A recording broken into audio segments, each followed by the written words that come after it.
Hey everybody, welcome back. Another build challenge video today, this time centered on the laser orbits. So the laser orbits are quite a bit different than you might think compared to the Huxleys. I've talked about the Huxleys a lot in some of my previous videos about how they're basically impact maintenance tools that help you allow your hand weapons to not decay down to their cumulative impact. They're not perfect solutions, but often you only need one Huxley. I do feel like the laser orbit, because of its slower firing rate, if you do want to have a similar effect, you usually want to run two. You can get by with one as long as your firearms are firing faster. Like the Huxley's great with shotguns, but the laser orbit trades some of that fire rate for better range and the ability to like poke the opponent outside of close range if your weapons aren't good at it, so that they don't get they keep getting the the impact timer refreshed, and then they don't get to have their impact decay. However, I'm going to run two on this build, even though if you do want to just min-max this build to the absolute max, I would swap one of them for the PB Buckler. One of my commentators was on my last video was kind of tongue-in-cheek joking that I always run shields on my builds, but the truth is that the PB Buckler would be better on this build, just for some of the tougher matchups that this build might come into, like double Zimmerman shields. The LRB in particular is quite scary for lightweights without a shield if you're going to play close quarters. So yeah, the PB Buckler, if you want to just min-max this, just swap one of those, and that gives you the ability to shut down all the nukes in the game. However, I do really like the aesthetic of running two laser orbits, so for my purposes, I'm going to keep the build running two of these. So I call this build the Kite-Hawk Swarm, and it's kind of inspired by the Tarantula Hawk Wasp that kind of like hovers over the spiders and then like can sting them. This build functions in a very similar way. So we're going to like try to stay in the close range area, which might seem surprising given that we're running Curtis's. I'll get into that in a sec here, but the laser orbits don't really hit reliably at medium range enough to say that, even though their range would suggest that that is where they're specialized. The truth is that with projectiles, you always have to look at projectile speed, and the orbits just aren't quite able to maintain the medium range hits regularly. And so we're going to lean into close range all the same and take advantage of the orbit's long uptime as well as the fact that they can hit a little bit at medium range in order to make them synergize with their weapons a little differently than the Huxley. So working backwards again, laser orbits are going to be good for impact maintenance, so we're going to want weapons that have a very high impact to cumulative impact ratio. I'll just skip ahead and just spoil it for you. The two weapons I'm running is double Curtis's. Now, this is really good because not only does it have a really good impact per second as long as it's not being allowed to decay down. For example, we have two 135 firing weapons, and they fire at 2.5 shots per second, meaning that we're getting almost 700 impact per second. It's 675. Let's compare that to like the ducats, for example. So 315, say we had two of those pistols firing at 1.7. That's about 1,000 impact per second. So the double Curtis falls right behind the ducat, and maybe between that and like SMGs and whatnot. It also has a really big advantage in its direct hit adjustment, and its damage is also really good. So at 142 shots a second times 2, again with 2.5 shots, you're getting a similar value here, about 700 damage per second. And then your direct hit adjustment is making it so that you can just keep firing into opponents when they are staggered with this weapon. You don't really need to do the charge shot. However, if they pop pulse armor, counter it with assault armor. So like if you're stagger punishing somebody, counter them with assault armor, start charging, and you can do a double charge shot punish in order to be like conserving your magazine, because the biggest issue with the Curtis is actually the magazine size. You're always fighting, trying not to stagger them when you don't have enough bullets in the magazine left to get a good stagger punish, because you usually want to have like 5 or 6 bullets left, so about half your magazine. I would suggest reloading. If you start to get them like as long as you have the space, let them reload before you actually trigger the staggers, so that you have plenty of ammo left to do the stagger punish.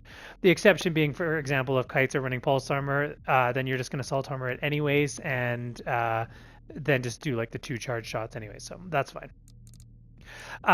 Because the Curtis doesn't have the projectile speed of the Harris, again, we do need to lean more into close range. If you're kiting, like there are certain builds that you just can't get too close to, although you might be surprised, like the level of tankiness you can engage with the double Curtises and the orbits backing them up from impact decaying, as well as adding the damage, by the way, for the direct hit punish.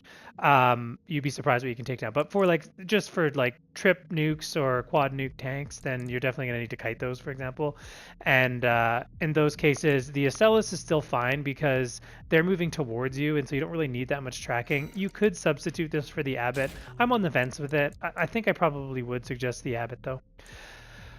In order to chase down kites efficiently and also to make sure that we have really strong EN recharge time, we're going to need capacity. So you'd almost want to run the Sandtai. However, the laser orbits are extremely expensive on EN, and we do want the build to have a reasonable amount of stability, just under 1800, surprisingly, despite how light the frame is, so that we can win the stagger races in hand, especially against like double pistols and whatnot. We want to be competitive. So the nice hybrid that you can go for if you need more EN supply but still need capacity and regen is the 20D. This also has one other really nice advantage over the Sandtai, which is the not the permaflight, but the really good aerial game.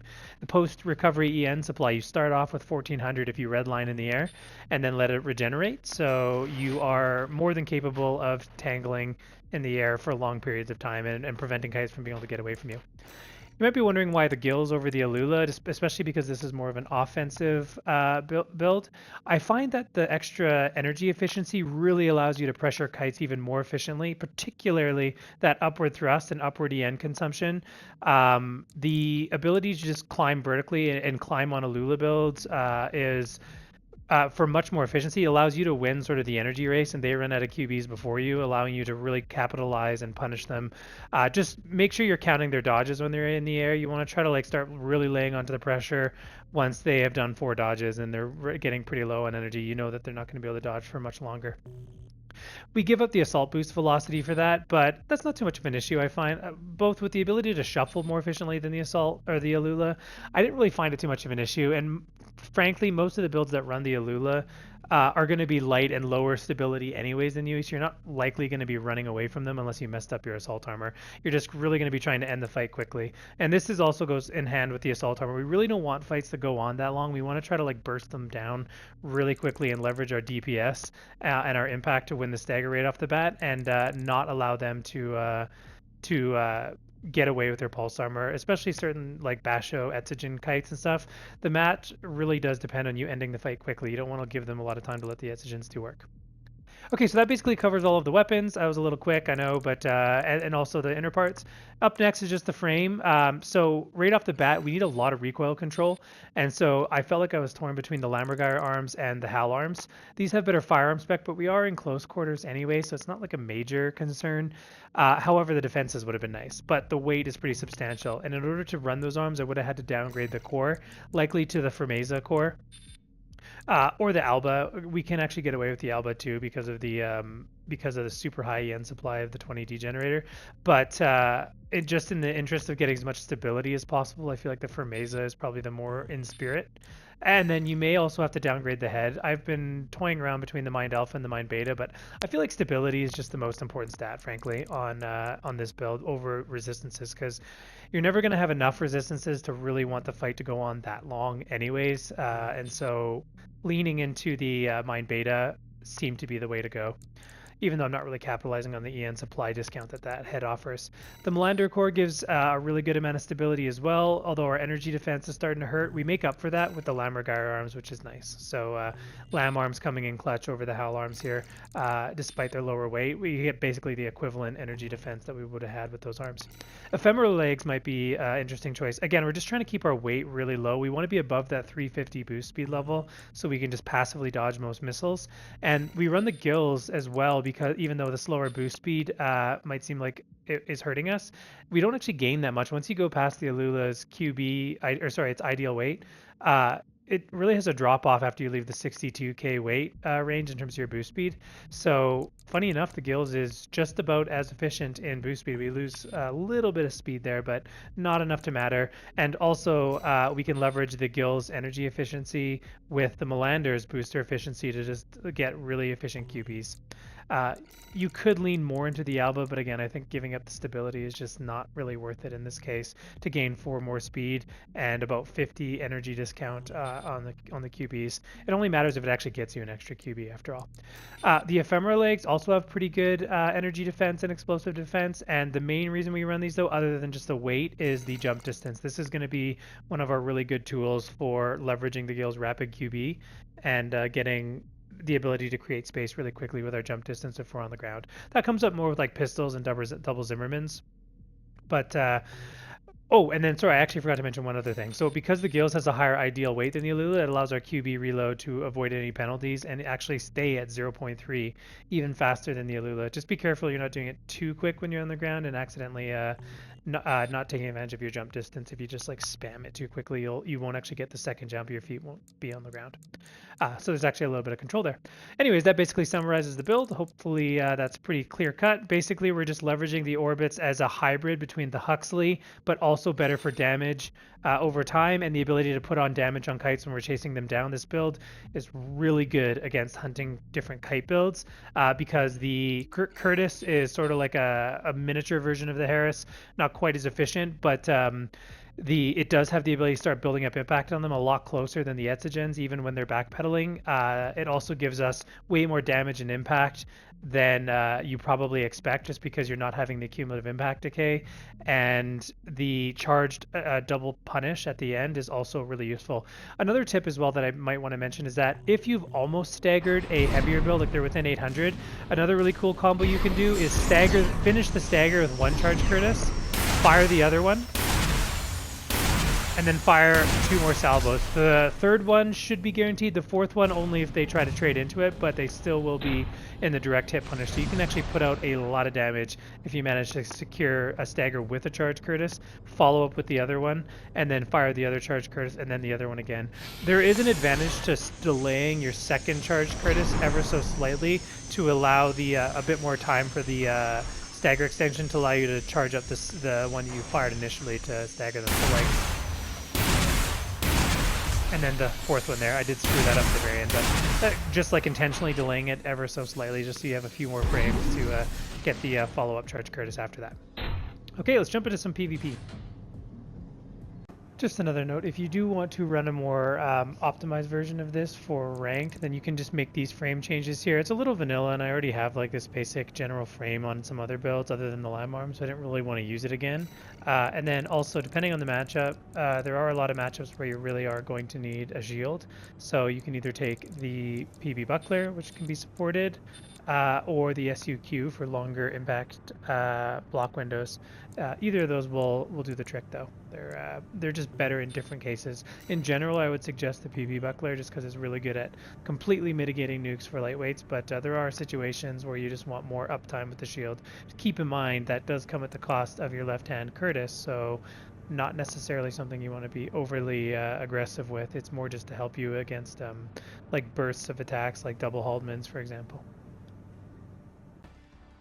Okay, we'll start with some double pistol matchups. So here I do have the shield on, and this is going to make it worse for the most part. I think that with pistols, what you really want to do is just win the stagger race, get in a bit of stagger punish while backing up, and then just assault boost away to regain your own stagger. This is one of the reasons why the Alula is still on the ranked optimized version of this build. I do think that they will probably figure out the Alula needs a boost speed nerf, which will make the Gills better, but until then the Alula is just best in slot for like 99% of lightweight builds, so just stay tuned for that. But the important thing here to leverage with this loadout is to try to get as much time outside of the pistol's effective range as possible. You can do that by QB leaping backwards with the knock legs, by assault boosting while they chase you. You can go up into the air. The point is just you need to minimize the amount of time that you are spending in that pistol's effective range for your mech. One other thing too is I have assault armor here. It happens to work out in this case because the opponent is also running assault armor, but pulse armor is better just because it's just even. There's no losing trade there. Whereas if they were running pulse armor and I assault armored them in order to get away, they would pop their pulse armor and then have a leaf on the next stagger, and we're definitely not going to win that. Pistols are better at effective impact buildup than the Curtis, so we do need to leverage our range advantage over the pistols. It is really cool too. One of the reasons I like running the Gills on this build, even though the Alula is better, and again I'm looking forward to that nerf, is that you can actually just hover above your opponent and just shoot down really efficiently. Like, it's very annoying for them because they keep getting spun around, their tracking is really poor, and you're just shooting down at them, constantly hovering. And the Gills, not only because of the QB cost being cheaper, but also the upward thrust being cheaper and the upward thrust being stronger, lets you play that particular tactic very well. It isn't. It's not a viable tactic on a lot of different types of builds where you can't afford to get close, but for the ones you can, it's really fun.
Okay, leading into the various Etsugen builds. So the Etsugen is really strong up close, but your Curtises can give you the advantage if you're an assault boost, especially with your double laser drone. A lot of times these builds will be running on missiles of some sort, which means you can leverage the fact that your laser drones are giving you even more impact per second and make the trade net in your favor. It's pretty close, but you should be able to win it, and then just depending on whether or not you're running the Alula or the what your expansion is going to dictate what to do once you finish the stagger. Do you back up and punish, or do you just get on top of them in assault armor?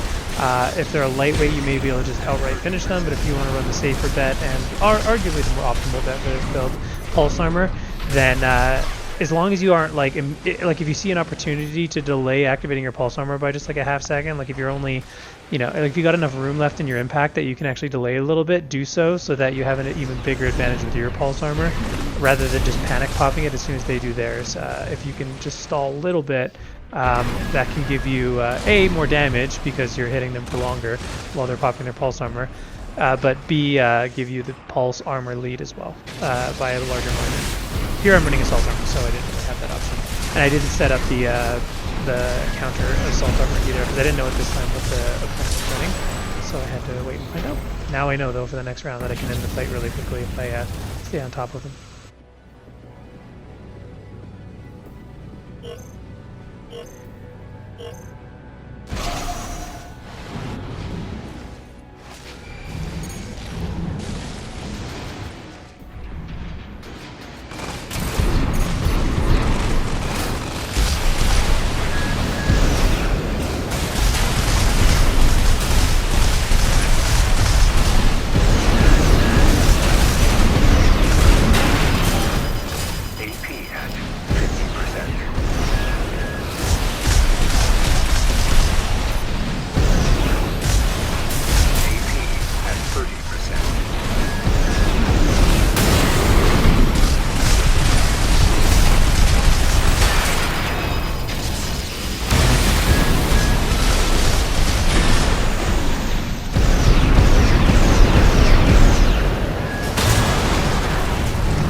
Okay, the next section is going to be on all the different shield builds. So here we have an LRB Etzigen. I happen to be running a shield this time, which is good. It is very important to block the LRB hits as often as possible and really try to get a read on your opponent's rhythm with how quickly they fire the LRBs. Did they just dump all 3 shots right away and wait to cool? Are they prone to overheating it and going for that 4th? Do they try to vary up the timing, in which case you have to watch the hand? But you have the advantage of being able to force the stagger. You gotta really lean into them with the Curtises. Don't give them too much space because they punish you on impact buildup if you let the impact decay. So you really want to just like lean hard into using the laser drone and Curtises to overwhelm the shield rapidly. It will do so, and just keep a sharp eye out for enough of the LRB hits to block. Again, expansion will dictate what your strategy is once you stagger, but Pulse Armor is always a safe bet. The problem with LRB is that it tends to chip away your health, and the stagger becomes less of an issue, so you're racing to get the stagger quickly. I wouldn't recommend going for kicks ever against the shield users, obviously. Just don't use that to overwhelm the shield. Just stay focused on the Curtises. They're good enough at doing it, so just be prudent and block their kicks if they try to go for it when you start to overwhelm them.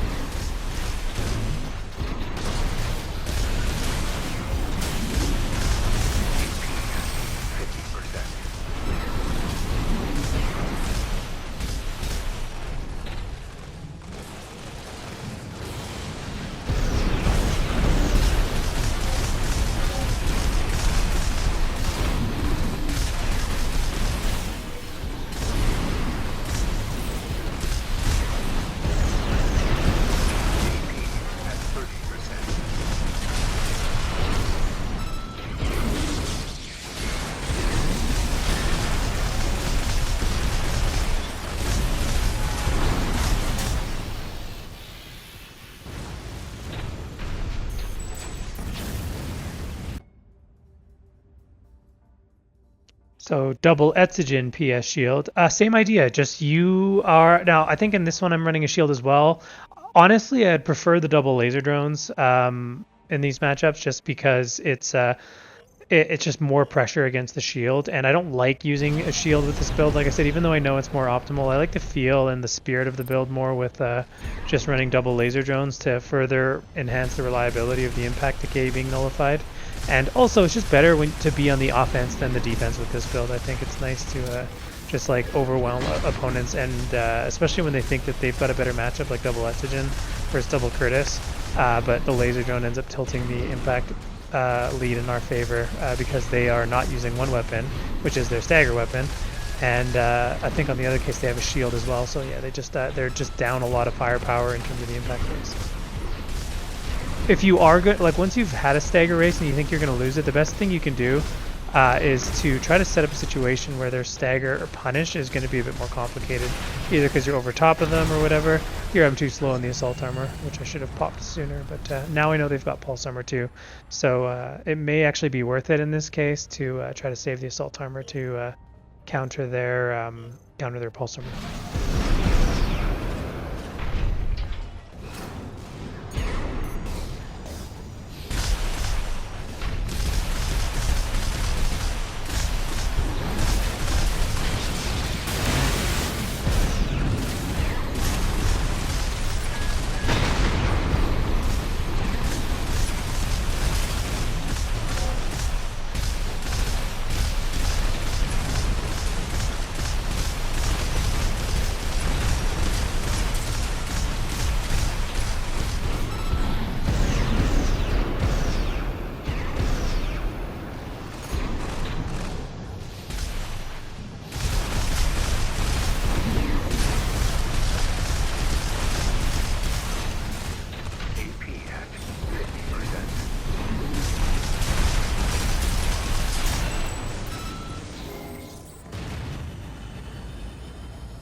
So just sheer rifle kites, just rush them down. That is your strategy. You now, depending on if you're using the gills, you're going to shuffle more during the gap closing stage. But if you're running the Alula, you're just racing using the assault boost thrust to close the gap faster.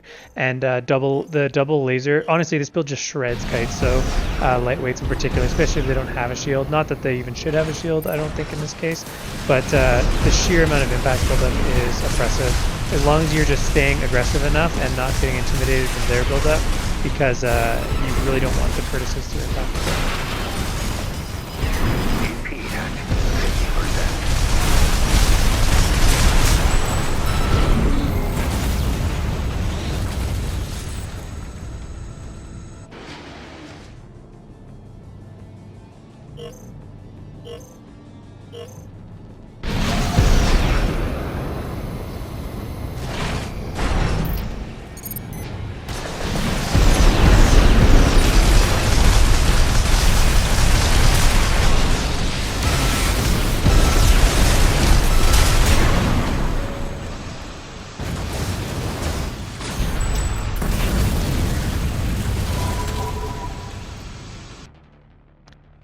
Elevator builds, basically imagine that you have pistols. So I really like having the gills, again, for this reason on the build as the primary. I think in here I was running the heavier version still. This was earlier on in my build design.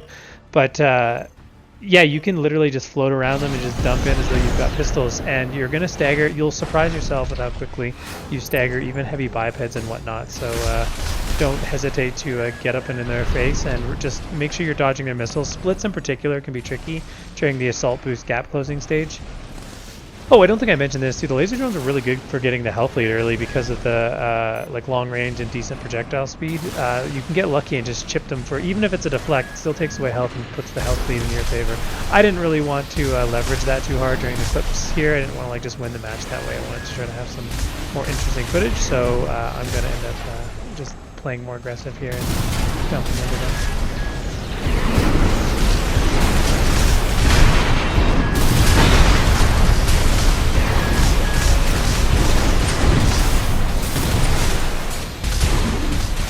Here's a really good example of just playing sort of like the hovering out to like above 45 degrees above them, just to really make it difficult for them to keep their tracking on point, especially if they're trying to QB, they're constantly going under you. It spins your camera around, and this also makes it really easy for you to dodge kicks too, so it's a great little strategy with the kills to do, just leverage that ability over top of them.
descent.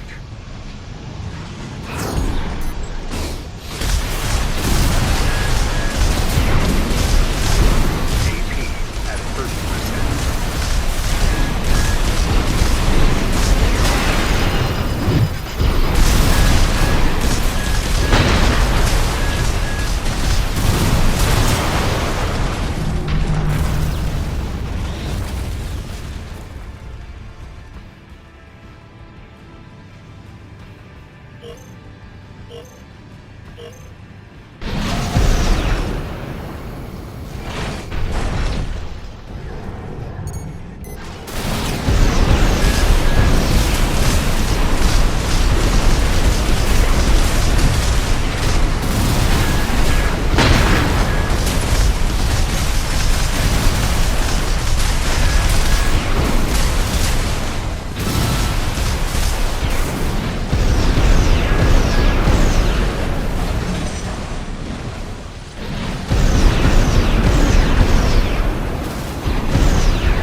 So one of the reasons the shield is so essential on so many of my builds is because in part of my checklist of like making my off meta builds, there's a list of different build types that I have to be able to handle, and one of them is double stun guns.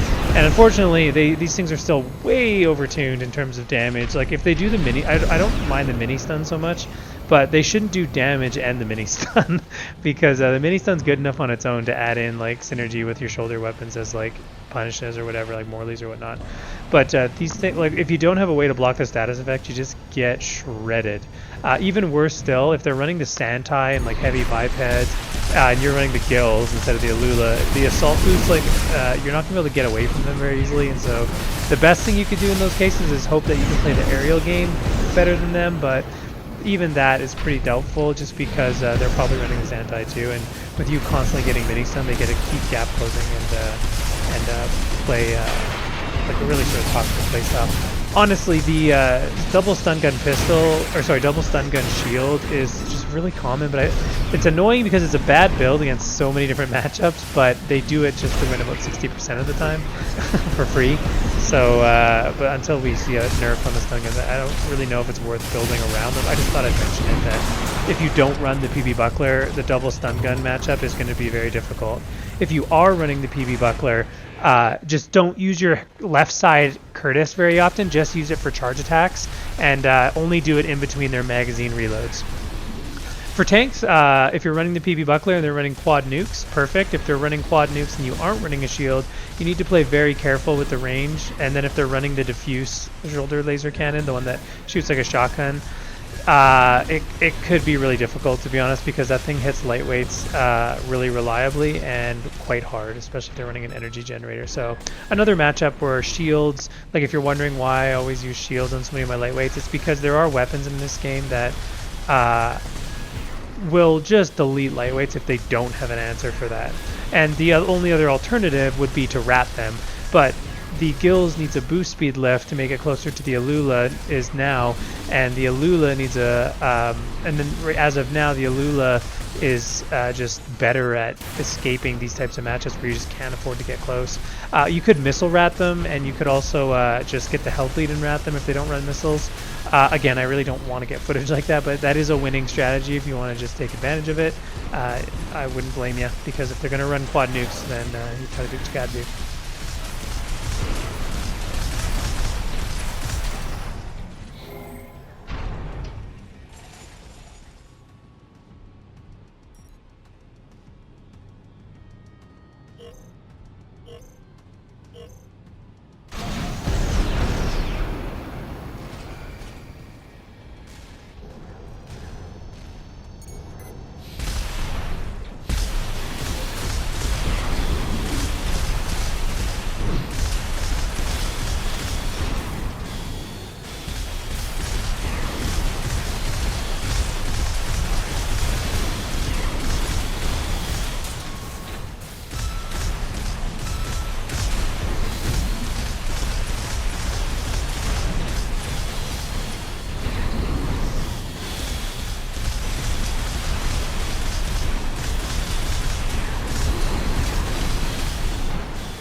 Alright, and finally, another matchup that is sort of forcing shields on lightweights, the double Zims. Again, these things have way too much accumulative impact. They're 2 salvos to stagger because they apply so much accumulative impact and are still the best in slot for burst impact, no firing stance.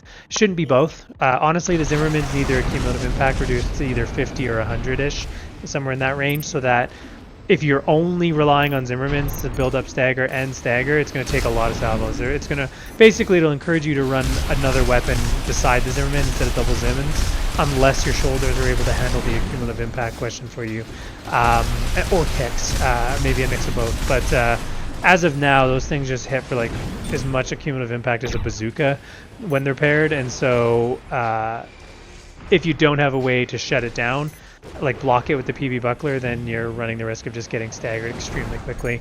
And you aren't going to win the stagger race. You're actually surprisingly close. I think the Zimmerman's average around 900 impact per second in the first 2 salvos, because you only have 1 reload there.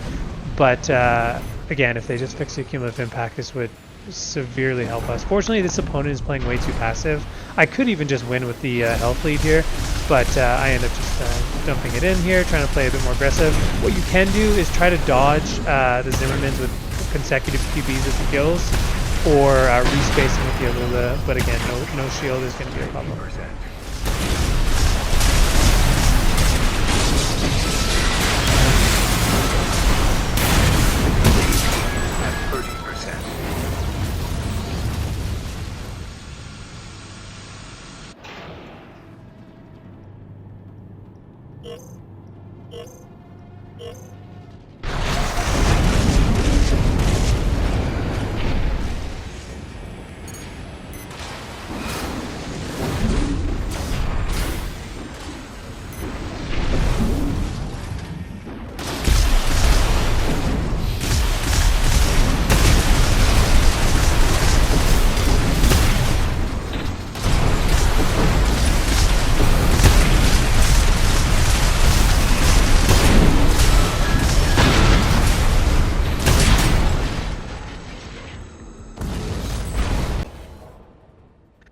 For melee builds, it's all about using your aerial ability with the gills to make it so their stagger punish is notoriously unreliable, and then just hovering over them, really taking away their ability to lunge. Take advantage of that tarantula hawk strategy I was describing earlier, where you just stay like a little above 45 degrees above them like this and just shoot down onto them.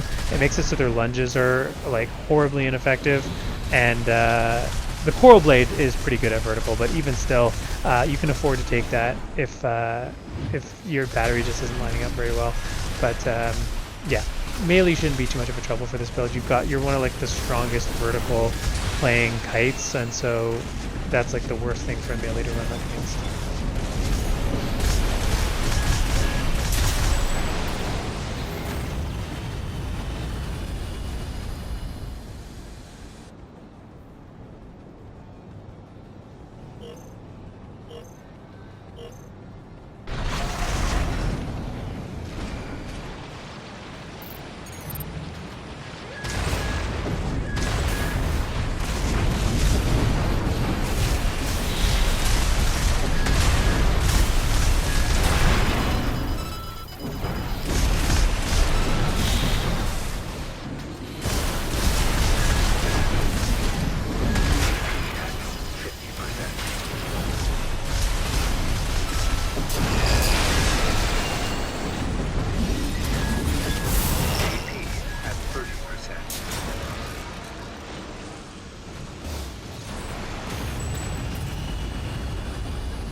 And then I'll end off with energy damage. So this could be in a lot of forms, laser pistols. In this case, they're using the pulse guns. It's effectively just a damage race. If you're running assault armor, then this matchup's easier because you can just delete them sooner, and they're going to pulse strip your pulse armor anyways. And so I would say that assault armor is better if you get this matchup. But again, I know you're not going to customize the build based on the matchups. You just kind of got to pick your favorite way to play this build. But I would suggest in general pulse armor, and then just accept that the pulse armor is not going to do much blocking for you. That's fine. We also put out a surprising amount of damage and a really strong stagger punish as well, just especially if we were reloaded, and the laser orbits are also not repeated. So it's not really a super tough matchup. It's more just one that might depend on your expansion effectiveness or not.